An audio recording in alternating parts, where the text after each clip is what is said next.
Roma, în anul 1612. Tot ceea ce veți vedea este adevărat. E adevărat, e adevărat, e adevărat. Acest strigăt pentru dreptate al pictoriței Artemisia Gentileschi s-a păstrat în istoria artei.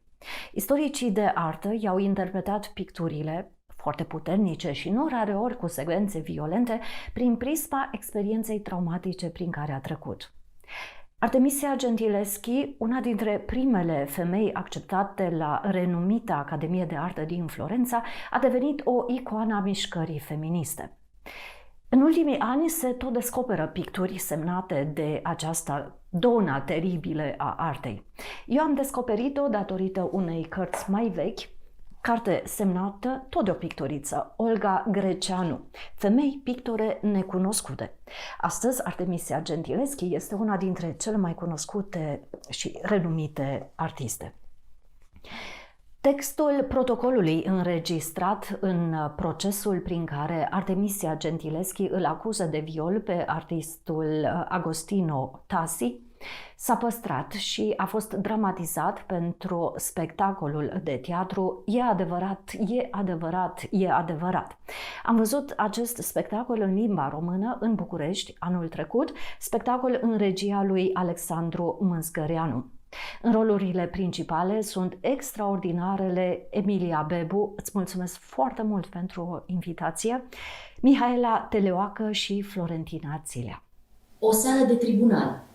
Întrebările sunt adresate în latină, răspunsurile sunt date în italiană.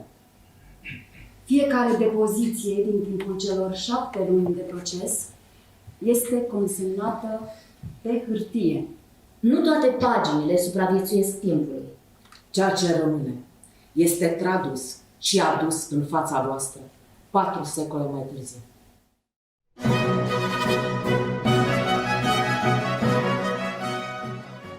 Martie 1612, Roma. Pictorița Artemisia Gentileschi, de 19 ani, își apără în fața instanței dreptatea și onoarea într-un proces care avea să dureze 7 luni. Pictorul Agostino Tassi, un apropiat al tatălui său, o violase în urmă cu 2 ani. În timpul interogatoriului trebuie să descrie agresiunea sexuală în mod repetat, iar pentru a-i se testa veridicitatea afirmațiilor, este supusă torturii Sibila. Și ce tortură pentru o pictoriță! Pe măsură ce corzile ce-i sunt înfășurate în jurul degetelor sunt strânse și se strâng, este înregistrată spunând: am spus adevărul și o voi face întotdeauna pentru că este adevărat și sunt aici pentru a-l confirma ori de câte ori este necesar. Și, în ciuda durerilor, rămâne categorică. Transcrierea procesului cu mărturia Artemisiei s-a păstrat în arhiva statului în Roma. Strigătul ei cerând dreptate a rămas în istoria artei. E adevărat! E adevărat! E adevărat! Tassi a fost găsit la final vinovat, dar pedeapsa sa nu a fost aplicată niciodată. Povestea violului și a procesului a definit modul în care istoricii de artă vorbesc despre Artemisia Gentileschi și despre arta ei, și în special picturile cu scenele explicit violente în care protagonistă este o eroină sunt puse pe seama experienței traumatice de atunci. Artemisia Gentileschi, dona teribile artei baroce, s-a născut în 1593 în Roma. La Roma trăia atunci și tânărul de 22 de ani Caravaggio, maestrul clar-obscurului, cel care a dat sfinților chipul oamenilor de la marginea societății. Cerșetori, hoți, prostituate.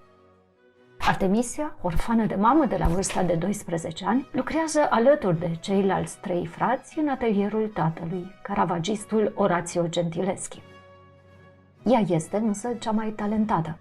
La numai 17 ani semnează pictura cu care își impresionează puternic și tatăl, Suzana și bătrânii.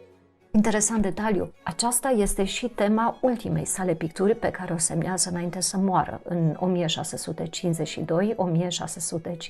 1652-1653.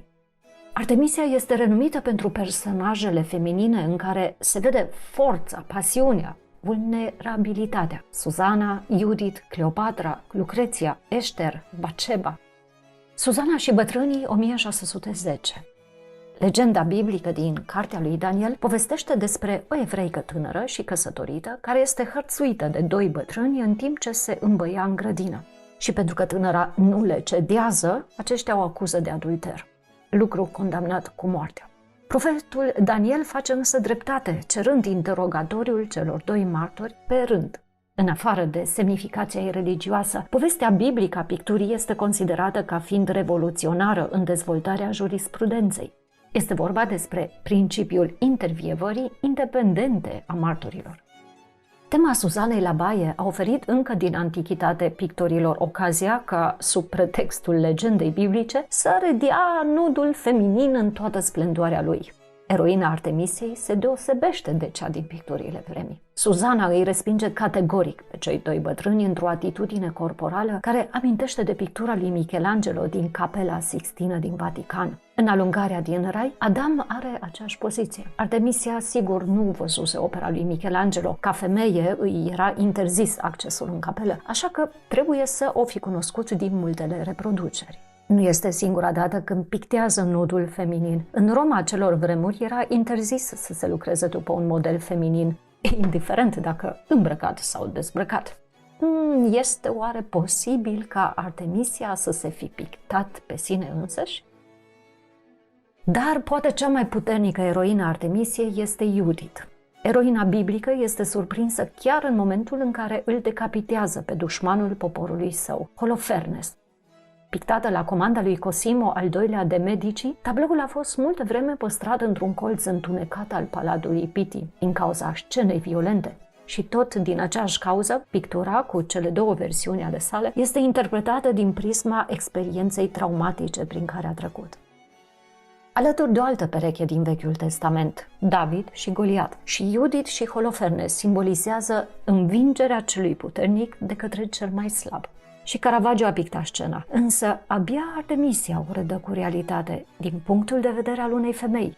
Iudit are mânecile suflecate, corpul este tensionat, cu un picior se sprijină pe pat și o are în ajutor pe tânăra slujnică. În centrul compoziției, ca o diagonală, este mâna cu sabia, iar chipul îngrozit al lui Holofernes amintește de Meduza lui Caravaggio.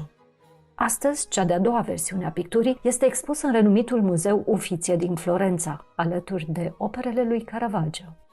Artemisia se regăsește nu rareori în trăsăturile personajelor feminine. Era o soluție practică, pentru că modelele erau nu numai foarte scumpe, ci și foarte greu de obținut, mai ales de o pictoriță. Așa că se picta pe sine. În 1616 este acceptată una dintre primele femei la Academia de Desen din Florența, înființată de Giorgio Vasari. Nu numai că este o onoare, dar îi oferă și unele avantaje. Astfel, poate să-și negocieze singură contractele. Renumele Artemisiei devine atât de mare ca artistă, încât în Roma, în 1625, este dedicată și o medalie. Pe ea este inscripționat Artemisia Gentilesca, Pictrix Celebris. Interesantă este forma feminină a numelui, Gentilesca, o formă folosită foarte rar și care dovedește recunoașterea de care se bucura. În Veneția și Napoli, poeții îi dedică versuri, ei și picturilor sale. Dacă la Curtea Regală din Londra a lucrat doar ca pictoriță sau a avut și un rol diplomatic, nu se știe cu siguranță. Ultimii 25 de ani din viață îi petrece în Napoli, unde a înființat un atelier de pictură ce se bucura de succes.